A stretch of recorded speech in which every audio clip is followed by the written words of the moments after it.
जिस तरह से हमारे मुसलमान भाई, अब हमें हर बात में मुसलमान भाइयों को ही फॉलो करना है।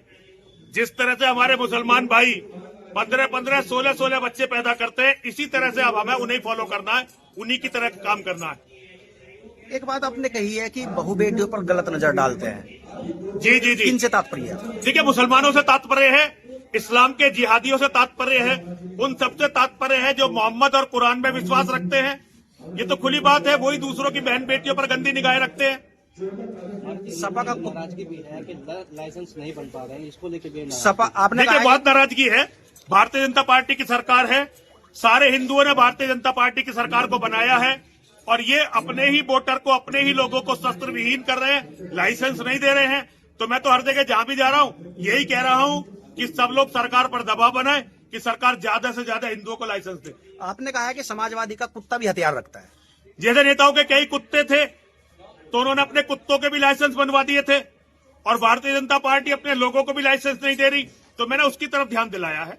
आपने आजम खान के परिवार में देखिए कितने लाइसेंस है, आजम खान के परिवार को देखिए कितने लाइसेंस है आजम खान के परिवार में, और ऐसे बहुत सारे नेता हैं उनके परिवारों में देखो कितने कितने लाइसेंस है। आपने कहा है कि तलवारों से क्या होगा, आतंकवादियों जैसे हथियार रखो। बिल्कुल बिल्कुल, तलवारों से क्या होगा। बांग्लादेश में जो हो रहा है, भारत के मुसलमान भी वही करना चाहते हैं हमारे साथ। जब लाखों की तादाद में, हजारों की तादाद में मुसलमान हमारे घरों को घेरेंगे तो उस समय तलवारें क्या करेंगी। तलवारों की कोई जरूरत नहीं, उस समय बड़े हथियार होंगे, वही हमें बचा पाएंगे। किस तरह का हथियार? जैसे तो ये हथियार वही होने चाहिए, बड़े हथियार, जैसे बड़ी बड़ी बंदूकें, राइफल, जो अच्छे हथियार है, ऑटोमेटिक हथियार, वो होने चाहिए बचाने के लिए, वो हमें मिलने चाहिए। बजरंग दल जैसे संगठन से काम नहीं चलेगा, ISIS जैसे संगठन बना। मैंने कहा है हमें हर बात में मुसलमान भाइयों को फॉलो करना है।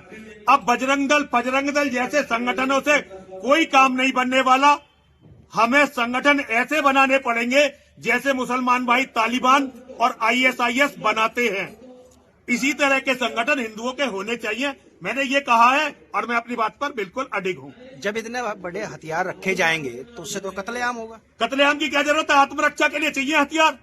कत्लेआम क्यों करना चाहते हैं आप, फिर तो आप मुसलमान हो गए। कत्लेआम मत करिए, लेकिन आत्मरक्षा के लिए हथियार रखिए। कश्मीर की तरह, बंगाल की तरह, पश्चिमी उत्तर प्रदेश जहां हम खड़े हैं, अपने बच्चों को बचाने की जिम्मेदारी, आपके बच्चों को कोई पुलिस नहीं बचाएगी, कोई नेता नहीं बचाएगा, कोई हिंदू संगठन नहीं बचाएगा। आपको अपने बच्चे अपने आप ही बचाने हैं। लेकिन हथियार तो तब रखे जाएंगे ना जब सरकार लाइसेंस देगी। तो सरकार से लाइसेंस लो, क्यों नहीं ले रहे लाइसेंस। सरकार तुम्हारी बनाई हुई है, दबाव डालो सरकार पे कि सरकार लाइसेंस दे। तो बड़े हथियारों के कहाँ देगी? क्यों नहीं देगी सरकार, सरकार को देने चाहिए।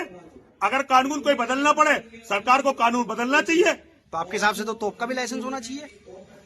तोप का लाइसेंस, हाँ भैया, अगर कोई चाहे तो ले लो, अमेरिका में मिलता है, अमेरिका में तोप खरीद सकते हैं लोग। अगर किसी का मन करे, वो इस लायक हो और सरकार को लगे कि इसे तोप की जरूरत है, तो तोप क्यों ना दे।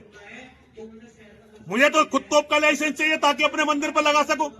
अभी 10,000 मुसलमानों ने मेरे मंदिर पे हमला कर दिया था 2023 में, नहीं 2024 में, 3 अक्टूबर 2024 नवरात्रि में 10,000 मुसलमानों ने हमला कर दिया था मंदिर पे। अगर कभी हम मंदिर पे आगे हमला करें, हमें तो तोप का लाइसेंस मुझे खुद चाहिए। अप्लाई कीजिए फिर। बंदूक का मिल नहीं रहा, तोप का